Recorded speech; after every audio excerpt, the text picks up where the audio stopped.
the keys are to the glory days at the stick. From who's got it better than us to brick by brick.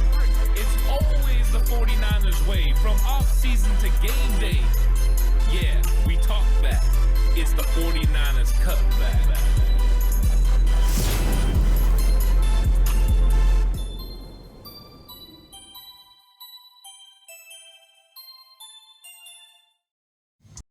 It's 49ers Cutback Podcast time. Welcome to the show.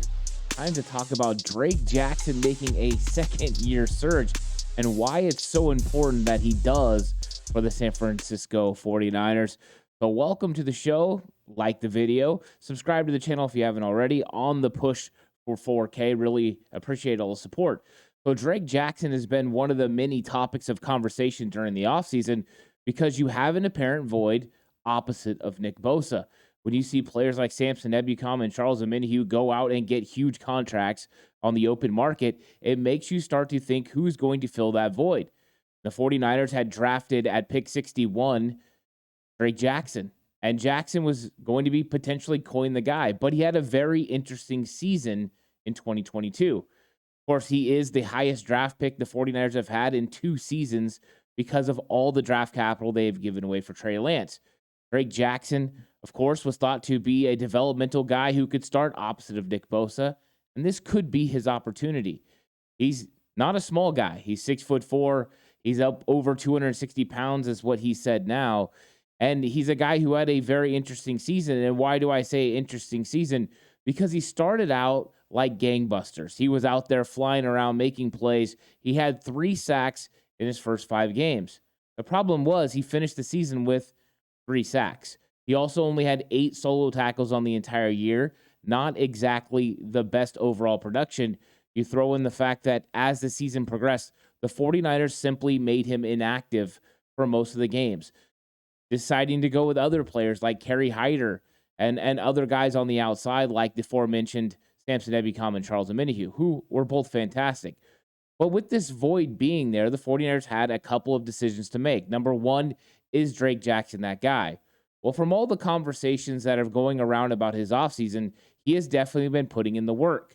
He's 252 pounds at the end of last season to now being over 260.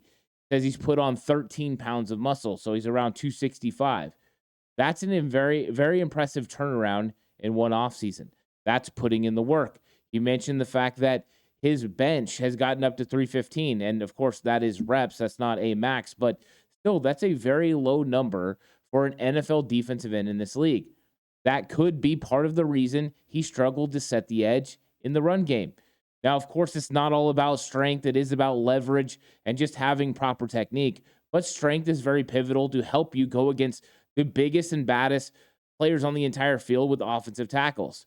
So Drake Jackson being a 3-down player has never been potential, and that's what we've been saying since last year, because he had to get bigger, stronger, faster. Well, maybe not faster because he's elite at that. But he does have to get better at setting the edge. A year in Chris Kaceric's system usually does the trick. Samson Ebukam came from a 3-4 system with the Rams and then put his hand in the ground and was able to set the edge at a really high level for Chris Kaceric and defied what most thought and was able to play 3 downs. So now you've got a player in Drake Jackson with tremendous athletic ability to bend the edge in the pass rush game, but has to be able to set the edge. What can we expect from him? Can we expect a second-year surge? Yes, we can, because now it's a player that understands what his body needs to look like to be able to go through the rigors of an NFL season. 17 games is no joke for anyone, including some of the top athletes in the entire world that play in the NFL. Holding up against that constant contact is difficult. Now, he is playing in the perfect system for his skill set. Chris Kaceric's system allows you to line up outside, use your speed, use your athletic ability, use your bend that he has natural.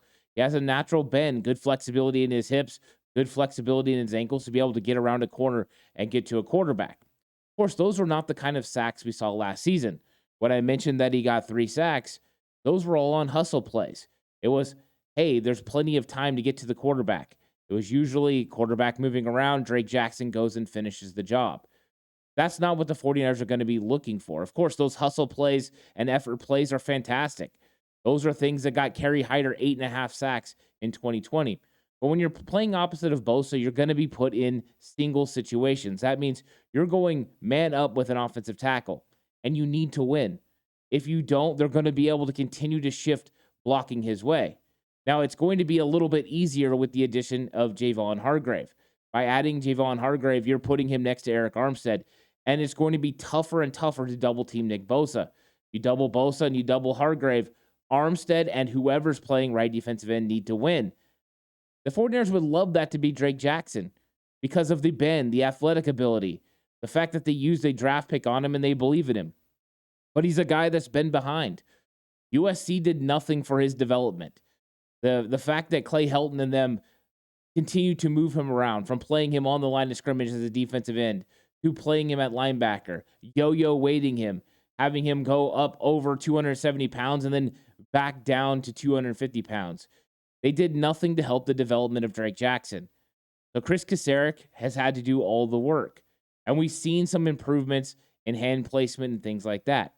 But that second-year surge is going to depend primarily on Drake Jackson's ability to withstand the amount of contact and be able to work through it. I think the fact that he's working hard and improving in his bench and his squats are going to be a big reason why. Nick Bosa was quoted as saying after minicamp that Drake Jackson hasn't lost any speed, which means putting on that size, 13 pounds is a lot, and not losing any speed, he's still going to be electric around the edge. Now, there's no guarantees that Drake Jackson is going to be the starting edge rusher opposite of Nick Bosa. The 49ers went out and got Clelin Ferrell as well. They brought in a guy that was a top 10 draft pick, a top 5 draft pick in this league, and they brought him in and said, hey, go ahead and compete. And we've seen this from Chris Kasarik before. Chris Kasarik has gotten reclamation projects. He brings them in, and then they make an impact for his football team, including players from the Raiders like Arden Key. Chris Kasarik said in one of his interviews that he goes through a process after the season of breaking down available players, both in the draft and free agents, and he goes through and he gives it to the front office of which guys he believes fit his system. He starts in the draft, and then he watches and sees how their career is developing, and then he will give them an opportunity if he feels that they could make an impact in his system, because it's all about system fit. And Clelin Ferrell's one of those guys. Drake Jackson is also one of those guys. And Drake Jackson's going to have to win and compete with Clelin Ferrell and win the competition, but competition's good. He continues to get to learn not just from Nick Bosa, but players like Kerry Hyder that have played for Chris Kasarik for a long time. You throw in the fact that assistant defensive line coach Darryl Tapp has been in the league for a long time and has a wealth of knowledge, and it's structured for Drake Jackson to be successful. The key is going to be for his second-year surge is not just starting off strong like he did in 2022, but being able to withstand that for over 17-game season and then the playoffs. Could be as many as 21 games. Drake Jackson had never even come close to that. You've seen him hit that wall, and that rookie wall hit him hard. And a lot of players hit that rookie wall. It's not exclusive to Drake Jackson, but now he understands what his body needs to do. He's been putting in the effort, which means he can only be better. What does that mean? Does that mean 6 sacks? Double the number of sacks that he got. If he did, that would be more than what Samson Ebukam got starting playing opposite of Nick Bosa last year. That means an improvement. I think what we could see a little bit early on in the season is a combination of Clelin Ferrell and Drake Jackson splitting reps depending on if it's a run or pass situation. I think I would also like to see if Drake Jackson during training camp can prove that he can set the edge for Chris Kasarik's defense. If he can, he's a legitimate option to start opposite of Nick Bosa. I think it's going to be a real battle at defensive end between Ferrell and between Drake Jackson. And I'm sure some other guys will, poke their head up and go in there and try to compete, including new rookie Robert Beal, who's already good at setting the edge. But I think Drake Jackson's got a leg up on him. He already knows what it's like to be a rookie in the NFL. He already knows what it's like to not, by his own words, take workouts serious after games and after practices. He's changed his methods. He's changed his ways, which means only one way is up. We've seen other players on teams make these second-year surge. I think everyone within the 49ers organization is hoping that Drake Jackson's going to be able to take that surge. I think he could. Why not? We already knew what his weaknesses were coming out of college, being able to set the edge, the yo-yo dieting that he had to go through at USC, and just not being as good with his hands and his technique because of the way that they played him. But now he's been with these guys for a full year. It's time for him to take a step forward. He can. He will. Will we get a all-star Pro Bowl caliber edge rusher opposite of Nick Bosa in year 2?